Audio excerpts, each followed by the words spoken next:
Josh, so let folks know a little bit about you, and then I have a big question to ask you. Okay, great. Yeah, so I'm a fractional CMO. I've been doing that for about the past year. I wind up working a lot in B2B SaaS because I have a strong background there. But I'm really passionate also about SMBs. So I'm trying to find ways to get more involved in some smaller businesses. Okay, excellent, good idea, by the way. All Yeah. right, so you're talking to a lot of companies, you're working with a lot of companies, right? Uh, what are some of the bigger shifts you're seeing in sort of companies or clients' marketing strategies as we sort of move through 2025? Like, what's moving around Yeah. among the priorities? It's incredible how fast I had to become an AI expert. Yeah. And so much of it is not necessarily about building smart systems, though there's a component of that. Mhm. It's a lot about helping clients avoid noise. I find, and I think this is common with most fractionals, is I find that most people come to me because they think they already know what the solution is, right? They come to me a lot like an agency, which is something I always have to navigate. And they say, Mhm. hey, we need to do this thing, right? We need more top of funnel lead gen, or commonly now, as I talk about AI a lot on LinkedIn and places like that, they'll say, hey, we need to be smarter with how we're using AI.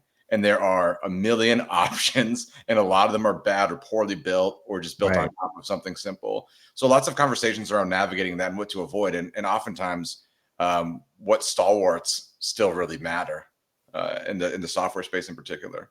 Yeah. So, I mean, it's been a crazy, as far as the economy is concerned, it's been a crazy like 4 or 5 years, right? Like Yeah. really crazy, real big highs and big lows and big sideways moves. And how is the economy sort of impacting what your clients are prioritizing and willing to put money behind right now? Yeah, great question. So the big shift I've seen, and keep in mind, a lot of this context is coming from sort of VC-backed Yeah. startup, heritage and environment. But we know that a lot of that money's dried up. It's a Hmm. lot harder to raise money, and the things you have to do to raise future rounds have changed. So that means that the role of marketing, especially at earlier stage companies, which is where I typically wind up, has shifted a lot. And so the perfect example would be years ago in house, trying to raise Series A from a seed round or go from an A to a B round. That mostly looked like creating tons of momentum, right? You're looking for product market fit. You don't necessarily have to have it, or didn't so much then.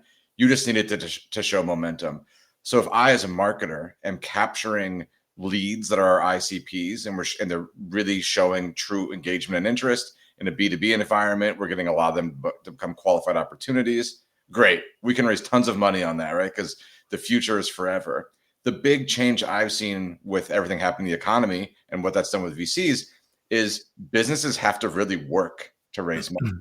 So A rounds are lower, and they require product market fit, and they require some initial traction, not just more promise. So that means that what businesses have to do in earlier stages is less about lead gen and a lot more about true product market fit.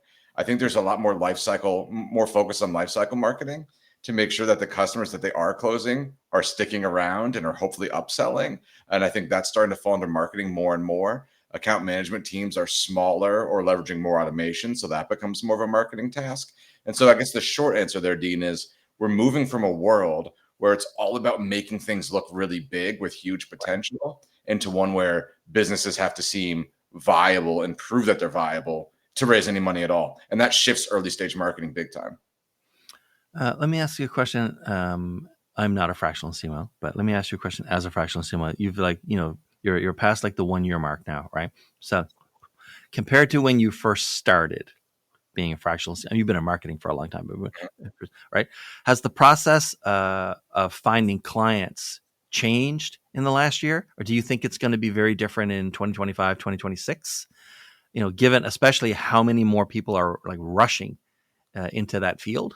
Yep. I think definitely the process has changed and will continue In the to title? change.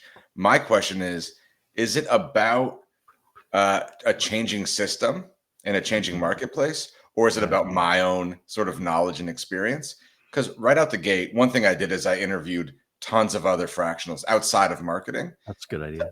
It makes perfect sense, right? Because you can Yeah, basically cross sell into each other's logos. And one thing I learned is that no one that I talked to was really doing anything reliable for demand gen, right? right. They were everyone's using their phone book, and over Yeah. time, you start leveraging referrals if you do good work, right? And that's basically it for most people. It's phone book and referrals. And the people who are great, and I learned this mostly from ops people, the people who are great and have a full book of business and barely had time to talk to me, all productized something, Hmm. right? That's how they get in the door. Whether it's something as simple as a podcast, right? Or whether it is a 3 month, I'm a 3 month pilot, I wouldn't recommend, but that's an example you see. I wound up having to productize something as well, which is not really a fractional service, so we can table that unless it's interesting later. But I went from going beating my phone book, hoping for referrals, letting everyone know what I'm doing, to then posting a lot more on LinkedIn, sharing tons of insight, Right. building a brand around myself, then building a product that was easily accessible to draw people in, which gives me a little bit of pipeline. So I think looking ahead, I'm hoping to eventually get to a place where I have IP. I have more of a reputation. My product becomes something that I can sell as a higher ticket item or at a Right. higher volume. So I think it's about continuing to build yourself as I'm going to say like a personal brand, though that's part of it, but really finding ways to provide value early and fast that then leads to fractional work. Very rarely does someone call you and say, I need a fractional CMO. And as the market gets more and more crowded, some of those calls will come in because there's more awareness about what a fractional is and the value they provide. But also, there'll be thousands of people that are waiting for those calls, right? So Yeah. the competition's rising. I also think there are a lot of people who call themselves fractionals and they're job hunting almost full time. Hmm. So there's also a bit of a weird like category reputation challenge that's going to have to be addressed. And I think that what we'll see there is some smaller communities becoming resources for businesses that want trusted fractionals that are vetted and that kind of thing. So yeah, that brings up a good point. So let's flip it around, right? And let's think about the clients and like potentially future clients, like those companies. Um, do you think it's getting easier or harder for them to find the right marketing staffers when they get to the point where they want to hire marketing people? That's a great question. I don't think it's getting harder to find the right people. Hmm. What I'm seeing more of is uh, organizations looking for the wrong resource. Mm. So I have a lot of calls where I have to basically refer a potential client to an Hmm. agency, for example, because they don't want a fractional leader. They believe they've identified a problem. They're not open to hearing whether or not that's the actual problem, right? Right. Which is really what a fractional should be doing. And so I think it's they. I don't think they struggle to get to the right resource. I think that there's so much knowledge to be found online, and I think this exists in marketing as well as other departments, that orgs are coming to outside resources with an assignment rather than with a question. And that makes it really, really difficult for them to know, for them to get the right help. They Right. can find a resource to solve the problem they've identified, but I don't know that they're doing a great job of getting to the right problem. So you're mainly talking and working with like B2B SaaS, right? Yep. But I mean, all of us end up talking to people in multiple industries, right? Do you have any, insights or tips for other marketing folks about what sort of industries you're seeing growth in? I have tons of calls with home Yeah, service businesses. home service. Yeah. You mean like landscapers and lawn guys and pest control that kind of stuff? Garage door repair. Yep. Really? And I think part of what's going on here is there's this whole sort of there's a Cody Sanchez, I think's her name, right? The buy boring businesses thing. Hmm. There's all this stuff in the market about all these boomers wanting to retire. They have to sell their Hmm. business, right? This is happening. And so there are some smart people who are building like micro PE plays or are scooping up a couple of these businesses, or maybe even just buying one, right? They want to get out of corporate, right? There's this whole crew of millennials who either got laid off Right. or want to break away from corporate. Some of them are becoming fractional whatevers if they have enough expertise. And another group are buying these small businesses, but they don't necessarily have marketing expertise.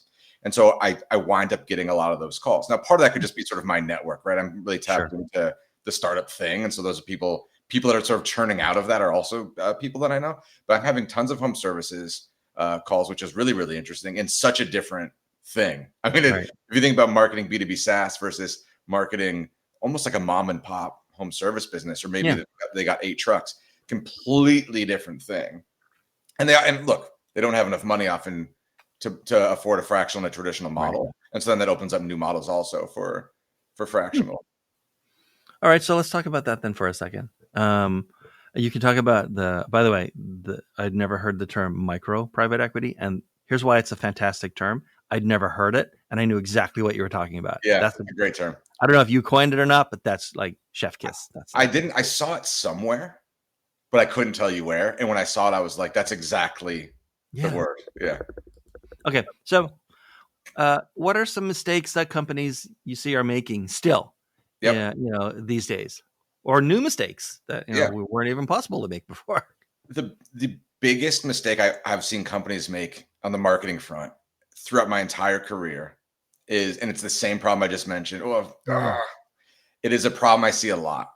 Is organizations or leaders in organizations determining a marketing strategy without enough marketing input. Sometimes I would see, and this, let's say an in-house, I have a specific, I'm thinking about a company from many years ago where sales leadership met with mhm. the CEO, mapped out go to market, and then rolled that down to marketing. Right. So it's ascribing to marketing sort Right. of what needs to be done without marketing being directly involved. And that org wound up being successful, but it probably took 2 years of spin before marketing got really involved in the GTM. We rolled out ABM and things really started getting rolling. I still see that so much is organizations or leadership feel like they have to know what the problem is before they engage a resource or of any expertise. Mhm. Huge problem. Like any outreach with any smart person should be a question rather than a statement, right? It should never be, we need this. It should always be, here's the challenge that we're having. That's the statement. How would you approach solving this challenge, right? That's opening up expertise. That is a constant, that's a problem with all humans, not just organizations, Right. Yeah. stating things instead of asking questions. So I see that as a huge problem. When it comes to maybe something a little bit more specific and in the trenches, I think there's a huge challenge that a lot of businesses are still having, and this may be coming from the sort of tech boom, tech boom 2.0, which is trying to be everything to everyone still. You'll Mhm. hear leadership talk about how much we need to niche down, how much we need to niche down. They might even say, this product is only for healthcare, right? It's B2B in healthcare. We're only going to sell to health plans and hospitals. That's not a niche. That's a massive Yeah. market. And especially if you have multiple product lines you're trying to sell. And so I think businesses are still struggling to focus. And I think the businesses that are going to do the best right now are very like vertically integrated, right? They really are super focused. I also think those are the businesses that are raising money right now because it's clear where they're going to make their money. So it makes it impossible to market as well when your ICP is 30 pages long of different people. Yeah. You know what I mean? Yeah. Yeah. If somebody can't put you inside a box in their head very quick, you go in the junk drawer. Yeah, exactly. And that Right. goes both ways, right? Yeah. So let's talk about, you mentioned outreach there and messaging and earlier a bit about branding, right? Like what in marketing do you think is sort of underrated and or overlooked right now as far as a thing to do, a tool to use, a tactic or strategy to try for most Branding. of your clients? It's always branding. Always branding. It's been branding. I think once we got to a world where it felt like everything was measurable, Hmm. all anyone wants is what they can measure directly. Right. No. Because it's so easy to turn a dial one direction or the other, especially if you're in an environment where there's a board you have to report to. It's really easy to justify spend when you can show really clear lines and where they're coming from. These ads are doing this, right? It's they just want that. They just want that stuff. Brand does a ton of that. Yeah. And it always has. And in a world when marketing wasn't as measurable as it is now, we saw a lot more fun branding things. We saw way more fun commercials, way more fun advertisements. Yep. Things were a lot more creative because you needed to stay in top of mind. None of that's changed. The psychology of a buyer hasn't changed. Our ability to track ad clicks and attribute that directly to revenue doesn't mean that the way people buy has changed or our Yeah. brains have changed. So I think brand is increasingly important. And now in a world where, like, especially in the States, privacy is coming back. I have a client in Berlin as well where they're Mm-hmm. way bigger on Very brand. different. Yeah. So that was taught me a lot about the value of brand and you really have to earn things there. You can't just sort of gate stuff. No one's going to give you their info. Right. Branding is huge. And I think the other component of that, and we're starting to see a ton of this, especially if you spend time on LinkedIn, is a real return. I think if you want to call it a return, but a real trend of people buying from people. So executives really have to have a personal brand. They really need to be in the forefront. So yes, you have your company brand for sure, especially at a larger business. But so often, especially in a smaller business or a startup, the brand is leadership, right? And it might not be a CEO. You might have a CTO who's posting a ton because you're selling software. But as long as the sort of one of the thought leaders or personal brand leaders at your company is connected to the product and the audience that you're primarily selling, that is a huge boon. We're seeing tons of it on LinkedIn, and I think it's just in its infancy. You know, I came across this podcast a couple weeks ago, and the guest was Rory Sutherland, like an ad guy from the UK. And he was asked about, like, do you think marketing will ever get to the point where it won't have trouble justifying itself and its ROI? And he said, here's how, like, he's mostly a brand guy, right? Mhm. Here's how, like, he said, here's what marketing teams miss. He said, in companies where the marketing team is just, they're dialed in, right? The marketing is great. It's on point. It's solid, right? Uh, Everyone else in the company gets to play the game of capitalism on easy mode because branding, like sales, can, when they cold call, they're kind of recognized. The CEO calls somebody, call gets returned. He said the CEO of Nike could call the CEO of any business in America, no matter what their industry is, and they're going to call him back. Do they make or sell clothes? No, they don't. They don't even know why someone from Nike is calling them, but they're going to call him back because marketing at Nike has been great. I mean, not so much in the last couple of years, but It's about to get fixed, I think. I think that's about to get fixed with the new CEO, right? Yeah. But basically, if marketing's really good, everyone else gets to play capitalism on easy mode. And if marketing's not so good, everyone has to carry their own backpack. It's a great point. Yeah, I'd never really thought about it that way, but he's right. Yeah. I mean, it's when you think about core marketing strategies that we hear about all the time, SEO, Mm-hmm. display ads, right? Social, whatever. All that stuff is basically a way of pouring accelerant on a business Right. that doesn't have a good enough brand. Yeah. Like early stage startups, there's a reason that you wind up overspending on this stuff. No one knows who you are, right? Hopefully, you're not also building a category, but I mean, you're competing against the stalwarts, right? All the obvious stuff.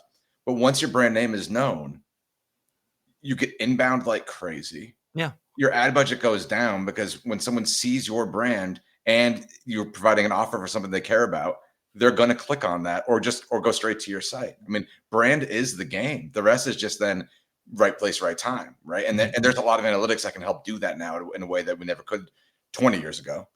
And so, but brand. Yeah. You know? All right. I have a fill in the blank question for you as we wind down. Okay. I like this question because it's really easy for me and much harder for the guest. Great. Many clients just don't understand. Marketing attribution. This is one of those. This is one of these things where, with all the data coming in and dashboarding tools and all of the touch points, and if let's assume that in this example that the organization is really sophisticated, right? They have some great ops people, and everything is being tracked pretty appropriately.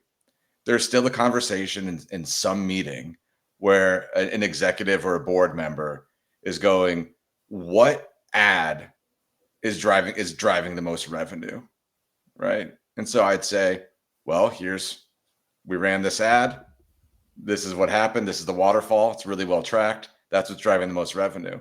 and then they say, great, let's just run more of those, or let's put more Right. budget there. And again, going back to brand, I mean, there's so many more nuanced parts of that story. But because things can be tracked so cleanly now, from a click or an outreach or whatever, a campaign, all the way through to even, let's say, like 2 years later, a Right. complicated B2B deal closes, they just think repeat that, repeat that. There's not enough storytelling at that level, at the analytics level, to truly figure out what's going on. And I don't think there's a lot of receptiveness to storytelling because it looks clean. And so you wind up making decisions based on data, but not necessarily interpretation of data. And so that messes up, I think, ultimately attribution. Yeah. No, that makes a lot of sense. I heard someone talking about advertising specifically. Right. They were talking about like online digital advertising, but is that advertising is fuel. If you don't have the fire going already, all you're doing is dumping a lot of fuel on the ground. Mm-hmm. You can spend as much as you want. Nothing's ever going to like catch. Yeah. I would agree with that in all cases, except for when you are running ads to test something, Right. right? Like test the validity of something, test the interest in Yeah. something. You've got Uh, 7 possible fires in your mind. You need to figure out which fire someone might actually want to get warm by. And then you pour fuel on it. exactly right. Yeah. Yeah. All right, Josh. Thank you very much. By this, I love this. Who should be contacting you these days, and how should they get in touch with That is a nuanced question. you? So I'm always happy to talk with, kind of anyone that's looking for fractional work. Though I would say my superpower in marketing is I'm hyper creative. And so I have tons of resources that I can pull in. I'm a great manager of people. So my ideal customer is one that has a strong marketer or marketing team in house. I'm really great at leveraging those resources, helping them grow, ideally to the point where I'm work myself out of a role. Right. So if you have a marketing team and you need some senior leadership, that's my perfect place to work. I don't have a ton of room for clients, but I always want to talk to those people. Yeah. I also always want to talk to other fractionals just about their life because I'm building some other products to support fractionals. So always open to that. And anyone who wants to talk about consulting for equity is something I'm also highly interested in. So if that fits into your business model, you should reach out to me. You can reach out to me at josh@jawhouse.com, JAWHOUSE. But even better, just find me on LinkedIn. Oh, I realized I missed the L on my on my URL there. It's Oh, inkden.com, which maybe would be a great content marketing website. But yeah, LinkedIn, I'm on LinkedIn all the time. So that's a phenomenal place to find me as well. it's going to be a race right as soon as this episode ends for me and Josh to go to domain and find out if that domain's taken. That's right. All right. All right. Josh, this has been great. Thanks very much, man. I really appreciated it. And thanks for watching. You're probably watching this on a clip, but thanks for watching the clip. We really appreciate, hundreds of thousands of views now. See ya.